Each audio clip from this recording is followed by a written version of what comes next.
The first thing I noticed wasn't the flowers. It wasn't the orchestra playing softly beneath the crystal chandeliers. It wasn't even my younger sister Amanda, standing in a custom designer gown that probably cost more than my first car. It was my mother's voice cutting through the ballroom before I'd taken 3 steps inside. So she actually came. Every conversation around us faded. Hundreds of guests turned toward me. I tightened my grip on the white gift box in my hands and forced myself to keep walking. "I just came to give Amanda her present," I said quietly. "I'll leave afterward." Mom laughed, a short, sharp sound that carried across the room. "You still think anyone wants you here?" My feet stopped. Amanda looked over from the bridal party, smiled sweetly, and slowly walked toward us. "Oh, let her stay for a minute," she said loudly.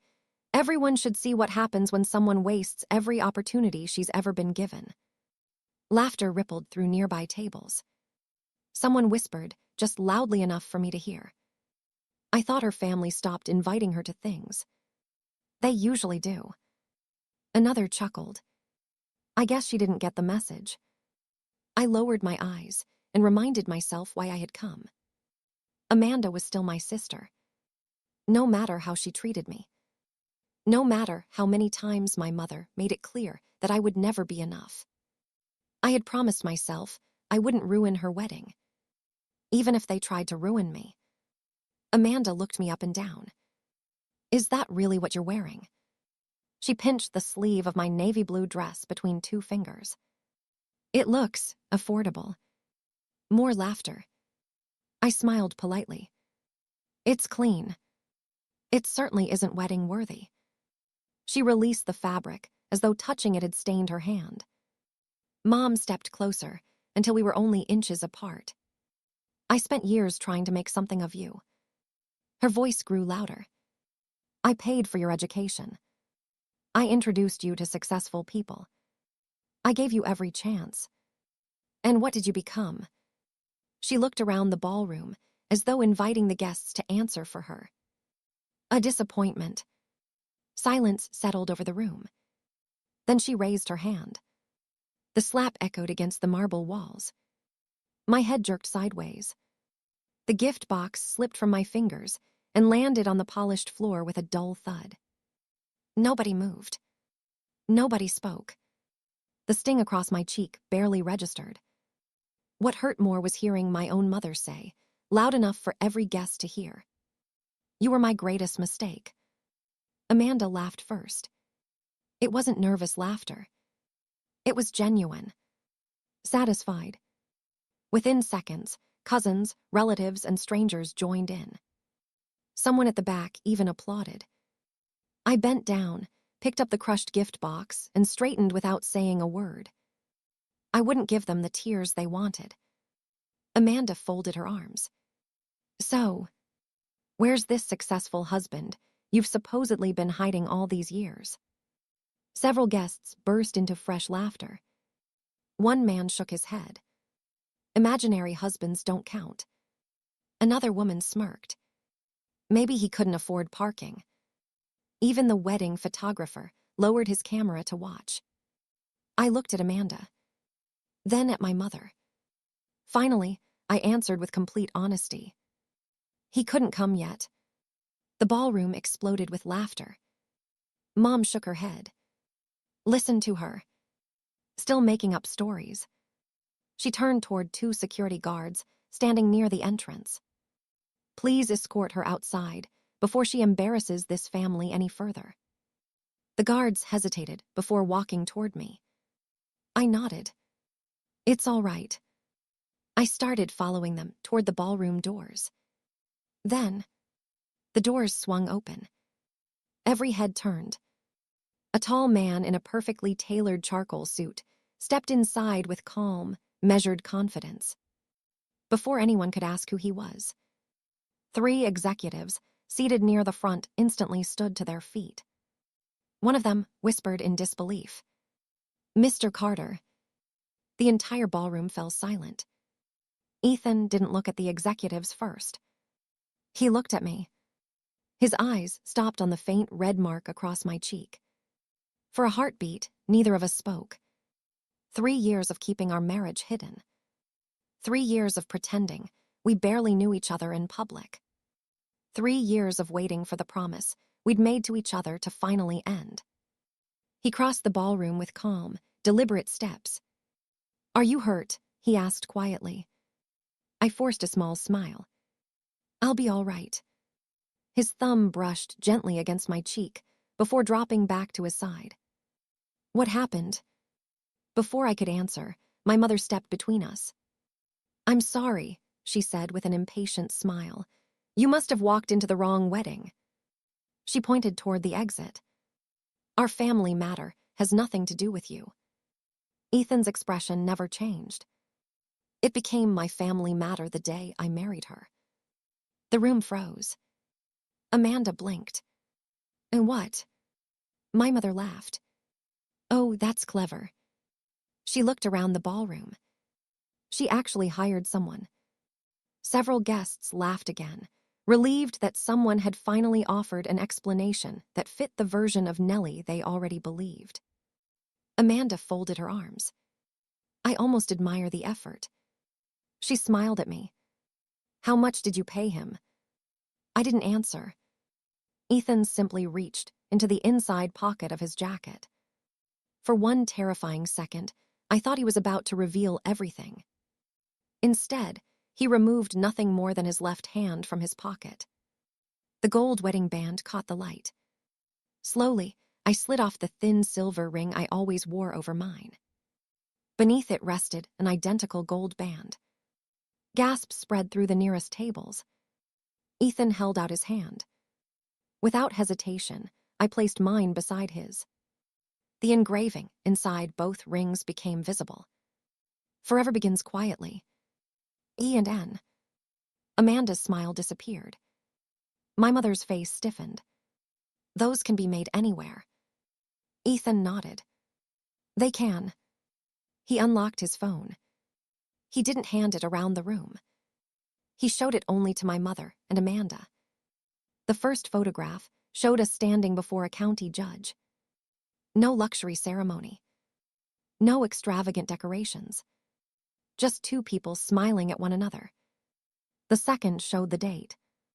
3 years earlier. The third was a close-up of our signed marriage certificate.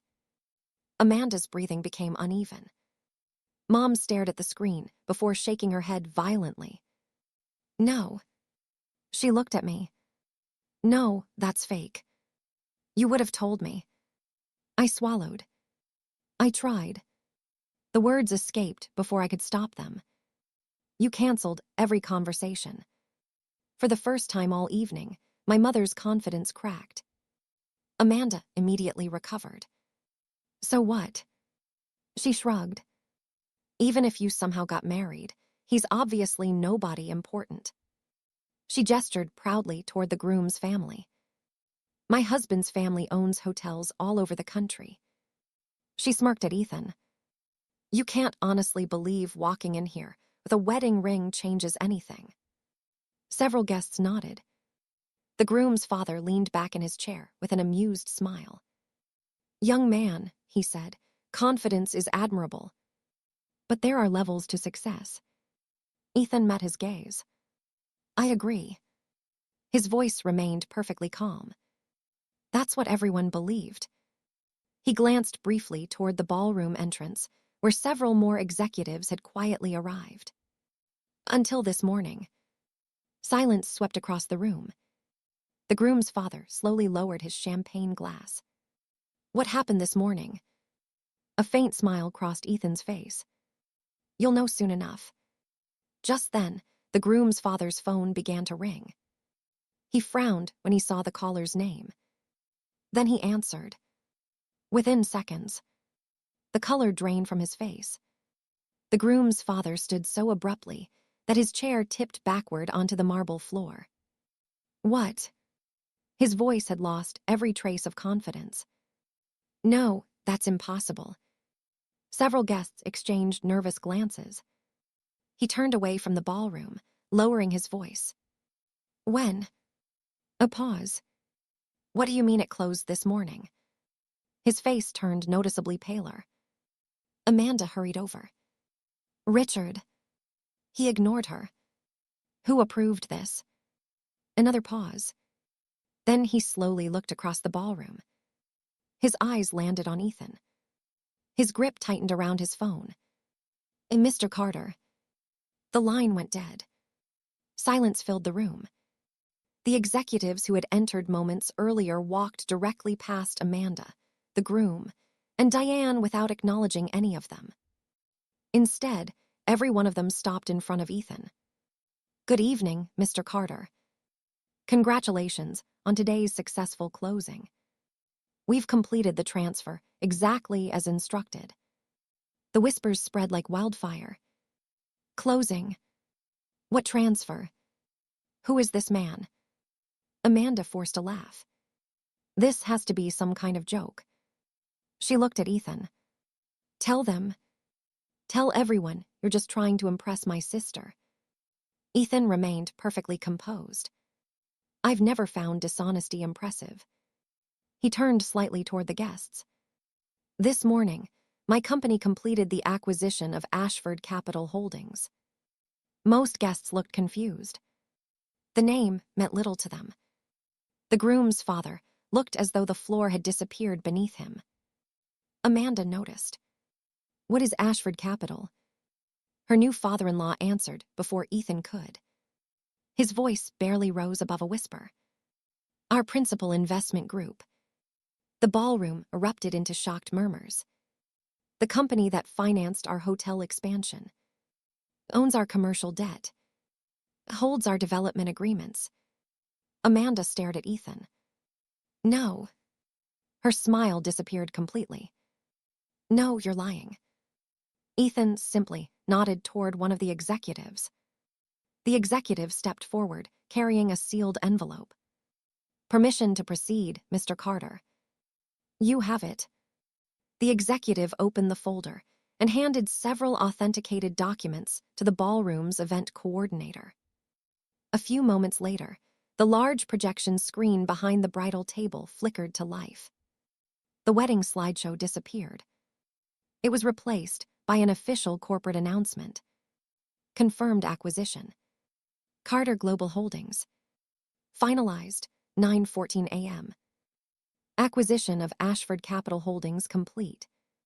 The announcement displayed Ethan Carter's photograph beside the official press release.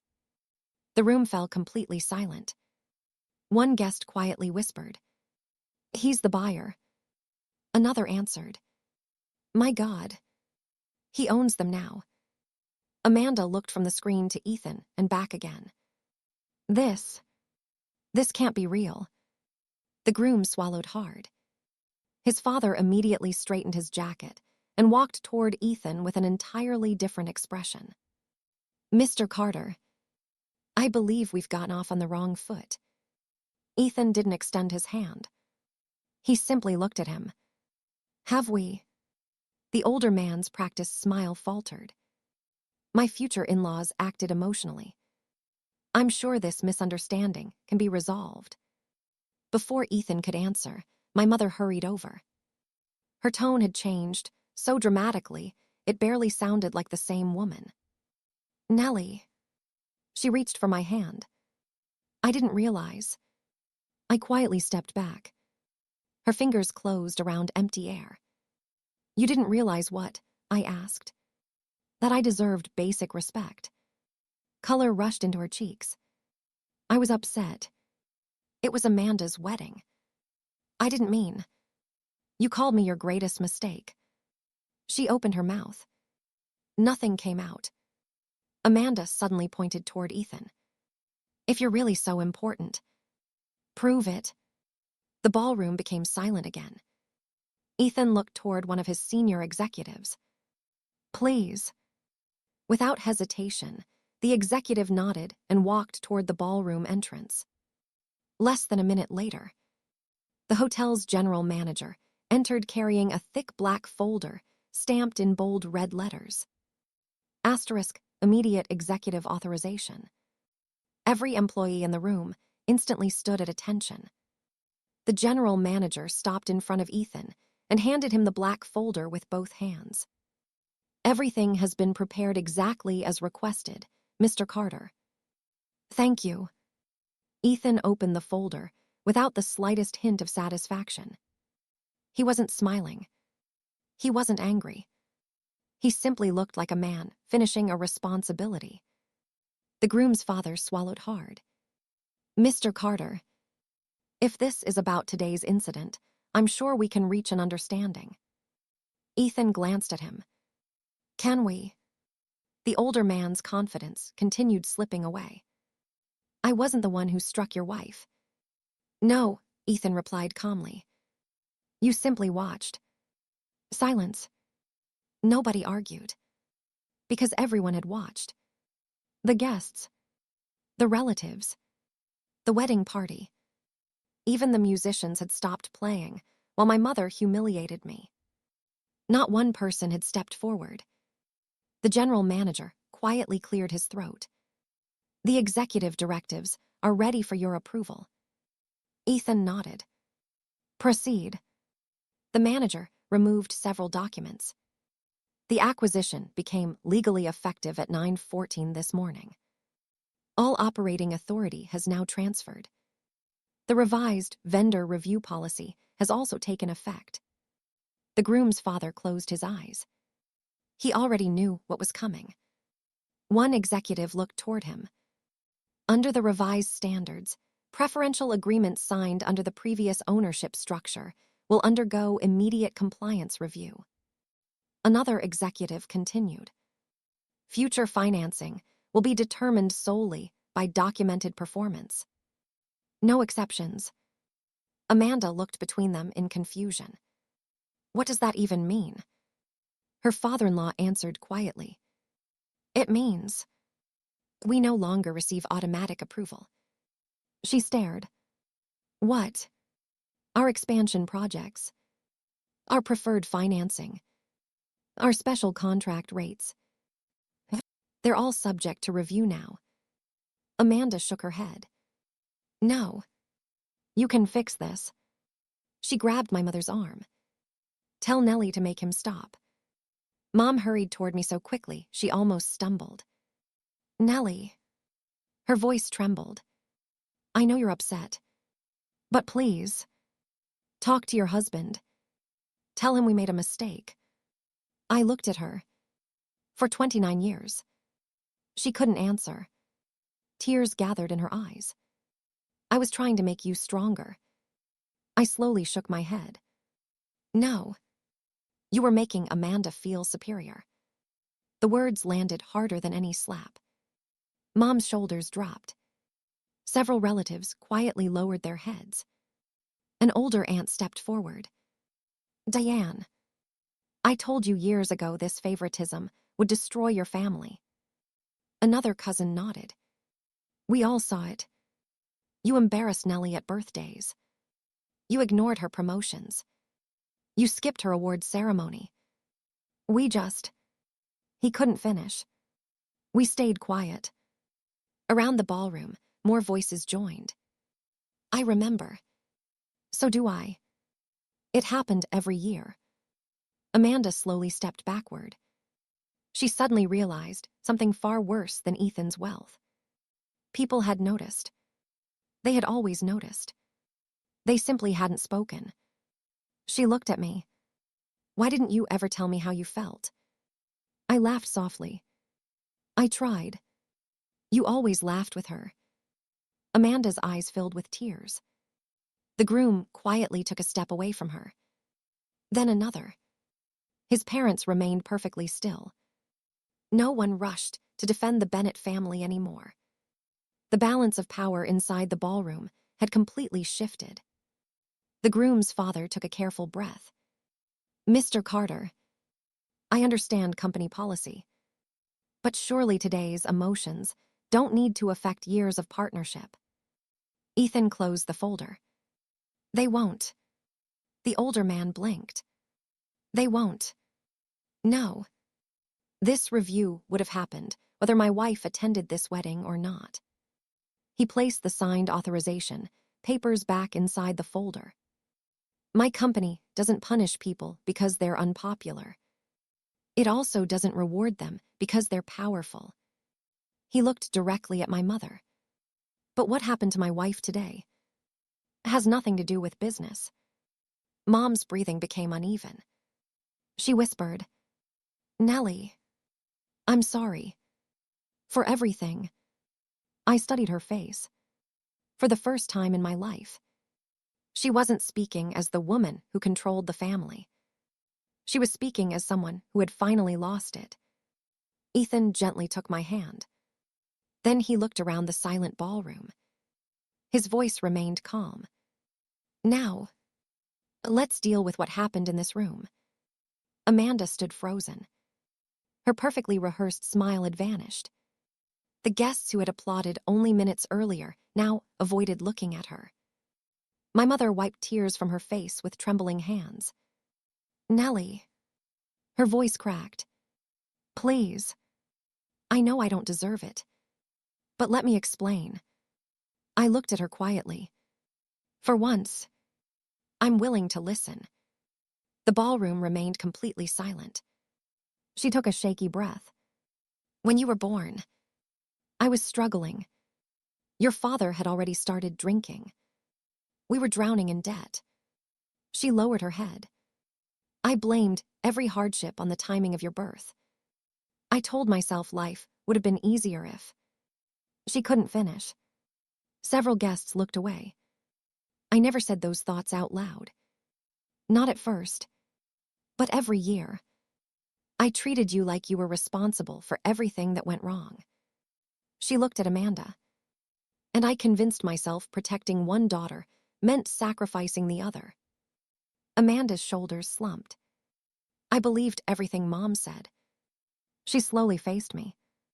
When she praised me, I thought I'd earned it. I never realized it came from tearing you down. Her voice broke. I laughed because I wanted her approval. Tears rolled freely down her cheeks. "I'm sorry." I studied them both for several seconds. I spent years wondering what I'd done wrong. I worked harder. I stayed quiet. I paid your medical bills anonymously. My mother looked up in confusion. "What?" "The hospital after your surgery. The property taxes when the house almost went into foreclosure. The repairs after the basement flooded. You thought Uncle Frank paid. He didn't. I did." The room filled with stunned whispers. Mom stared at me. You helped us. For years." I nodded. I never wanted credit. I just wanted a mother. My mother's knees gave way.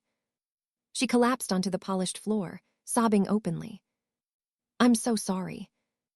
I'm so sorry." Amanda knelt beside her, crying just as hard. Around the ballroom, several relatives quietly wiped away tears. One elderly uncle stepped toward me. "We all failed you. I should have spoken up years ago." Another aunt nodded. "So should I." Guest after guest approached, not to excuse what had happened, but to admit they had remained silent because confronting Diane had always been easier to avoid. Their apologies couldn't erase the past. But for the first time, someone besides me acknowledged the truth. The groom's father walked over to Ethan. "I owe your wife an apology as well. I judged her based entirely on what her family said." Ethan nodded respectfully. That's the danger of believing the loudest voice in the room. He turned toward everyone. "Let me make something perfectly clear. No company contract, no investment, no amount of money is worth humiliating another human being. I didn't come here to destroy anyone. I came because my wife called me 20 minutes ago." His fingers gently intertwined with mine. "She didn't ask me to rescue her. She simply said, 'I think today is finally the day I stop pretending my family loves me.'" A heavy silence settled over the ballroom. My mother covered her face. "I don't deserve another chance." "No," I answered honestly. You don't deserve one. She flinched. But forgiveness isn't something you earn. It's something I choose. I forgive you. Her head lifted hopefully. But I'm not coming back. The hope slowly faded from her expression. You'll always be Amanda's mother. You stopped being mine a long time ago. There was no anger in my voice. Only peace. I turned toward Amanda. I truly hope you build a better family than the one we grew up in. She nodded through tears. I will. I promise.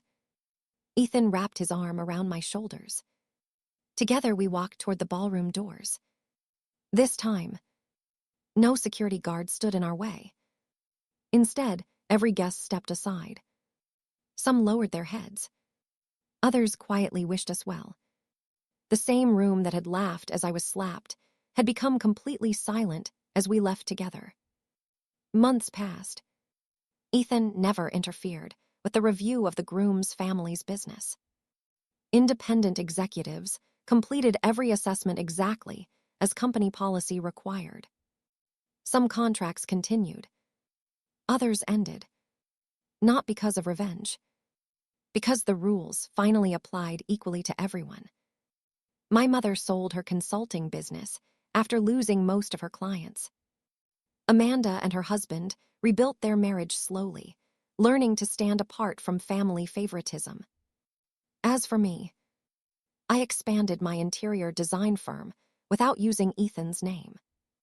Every project I earned belonged to me.